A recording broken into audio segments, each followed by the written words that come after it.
Hello, everyone, and welcome to another edition of From the Bottom Up. And today we are doing an album from the Hometown Boys, the Goo Goo Dolls. And the album we are going to do from the bottom up is their biggest selling album to date, and that is none other than Dizzy Up the Girl, which came out on September 22nd, all the way back in 1998. It was their sixth studio album at the time. And currently, the album is their most successful album to date. It peaked at number 15 only, surprisingly, but it has gone 5 times platinum on the strength of all their songs that were released from this album and their tours. The album was produced by Rob Cavallo along with the Goo Goo Dolls on Warner Brother Records. So, this is also the first album with drummer Mike Malinin, who's no longer with the band, but he was with them for a very, very long time. So, this album consists of 13 tracks. So we're going to quickly go through it. We'll give you a little bit on each track if we can here. So we're starting off with our number 13 on the album, which we feel is like the weakest track. Now, unlike some albums, this album does not have a weak track on it. So in this case, our least favorite is a song that we really like. It's just not, we just don't like it as much as we like the other ones, sadly. But this is definitely their most solid album from beginning to end. It's one you can put on the old CD player and not have to worry about skipping a song. And that's the one thing that I think was missing from 90s albums. It seems like the 90s seemed to be all about filling up the extra time on the CD as opposed to just putting out the best quality music. So most albums that came out post 1990 on, the bands would try to jam anywhere from 12 to 17 songs on them, depending on what they were able to write during their recording sessions. And in this case, 13 made the cut, and I think they did a great job on selecting them. So the first one we got listed is at number 13 is Am I Gone, which was written by Robbie Takak and also sung by him. Yeah, definitely. Some people think it's written about the funeral homes around here called Am I Gone? But yeah, definitely a decent song. And that starts off the bottom part of our album.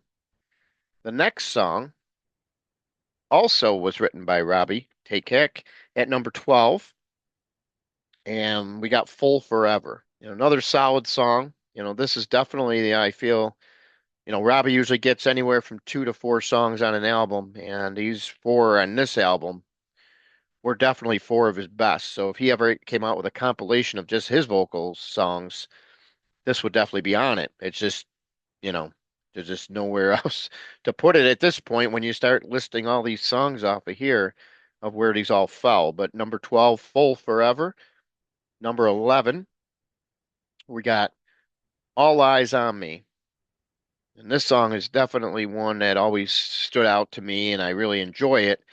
Um, Sadly, at this case, it just falls at number 11. That's how strong this album is once again. Number 10, Hate This Place. A lot of great lyrics here. The song title, Hate This Place, he talks about all about things to do with this place that he's in at this point in time, and yeah, just another solid song. I'm actually surprised they didn't try to release this one as a single because it probably would have done fairly decent, I feel. But that's what we got here at number 10. And then now the number 9, and a great song called Extra Pale. Another one written by Robbie. And this one sticks out really well. Just a great overall song. I really like how the song flows and Robbie's vocals on it. It'd be great to see it live once in a while for sure. Solid song, no doubt. Extra Pale. All right, so that is going to take us now to number 8, and that is going to be the short but sweet Acoustic number three. Pretty much acoustic all the way through, and it is actually the shortest song on the album, clocking in just under 2 minutes at 1 minute and 58 seconds. You know, that Goo Goo Dolls always made some great acoustic music, and this is definitely one of the best songs from anything they ever did acoustic. So that's what we got for this one at number eight. Now, number seven, I hope I don't get a lot of take a lot of heat for this one, but I've got Black Balloon, the song that peaked at number 16. Um, this is one of those ones the band always seems to play still in concert, and when they do, a whole big batch of black balls, balloons get tossed out into the crowd, and fans just have a whale of a time during this song. As you know, if you're far away from the stage enough, you can just see the balls bouncing all over the audience. It's pretty unique. But they do that every time they play this song, no matter what tour it is. So, you know, just doesn't quite resonate with me as much as the six songs above it. But, you know, this one would definitely have been a lot higher if it didn't have such lethal competition here, no doubt about it. So that's what we got at number seven, Black Balloon. Dizzy clocking in at number six. Another song that gets a lot of concert play, deservedly so. And our number five is going to be none other than January Friend, which was written and with lead vocals by Robbie. Um, the best song Robbie has ever done in my book on in the Google Dolls. I always love this song. This song sticks out instantly right away. It's one of those songs that you hope to hear at every Google Dolls show. That's how good of a song it is. I really enjoy it. Definitely my favorite Robbie song, no doubt, hands down. January Friend, number five. Number four, we are going to go with what I call the hidden gem of the album, and that is none other than Bulletproof. Yeah, I've always loved this song. This song is definitely one of my favorite. Um, don't know what else to say about it. Just you didn't really hear it on the radio, and it didn't get overplayed. But it's just one of those songs that should have been played over on the radio and overplayed is what should have happened to it. But I really love it. I love the tone of the guitar and the music, everything. It's just the lyrics, just a great song. Definitely recommend it if you haven't really ever heard it or not. It does appear on one of their compilation albums, but surprisingly, it's never really been played too much in concert. Sadly, I think that's one they should add back to the set to kind of give it some oomph. That's what I say. All right, so Bulletproof at number four. Number three, we are going to take a ride down on Broadway. Yes, Broadway at number three. It peaked at number 24 as a single. Of course, another highlight on the album. You know, just one of those great songs that it's hard not to sing along once they get it going in concert. You just one of those songs that just pumps you up, makes you dive right in. Broadway is Dark Tonight. Just a great song, great lyrics. And yeah, Mr. Resnick did a great job on that one, as well as our number two. Now, number two, of course, is the biggest selling single to date for the band, the biggest song on the album. This one helped propel the album, I believe, to the five times platinum that it became, more than anything else on this album, other than the collectiveness of the album. But Iris clocking in at number two here.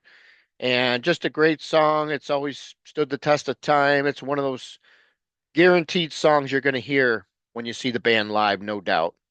And can't argue with that one. Just a great song. No matter how many times you may hear it, it's one of those ones I just never get sick of from the band. And there's a few that I do get sick of, but not anything on this album, and definitely not Iris.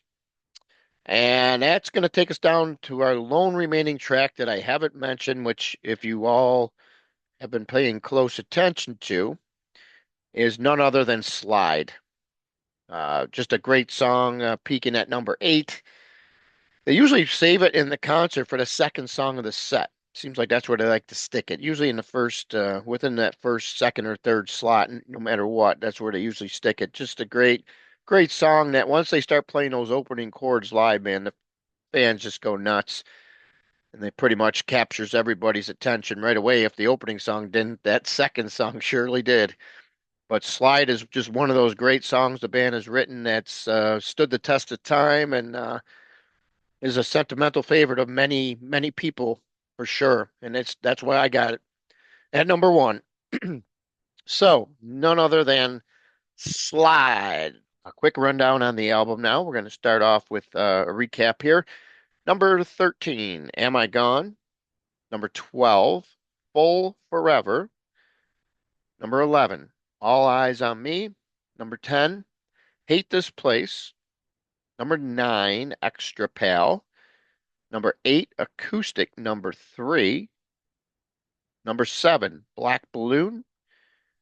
Number 6, Dizzy. Number 5, January Friend. Number 4, Bulletproof. Number 3, Broadway. Number 2, Iris. And number 1, Slide. And there you have Dizzy Up the Girl from the bottom up. Stay tuned for much more.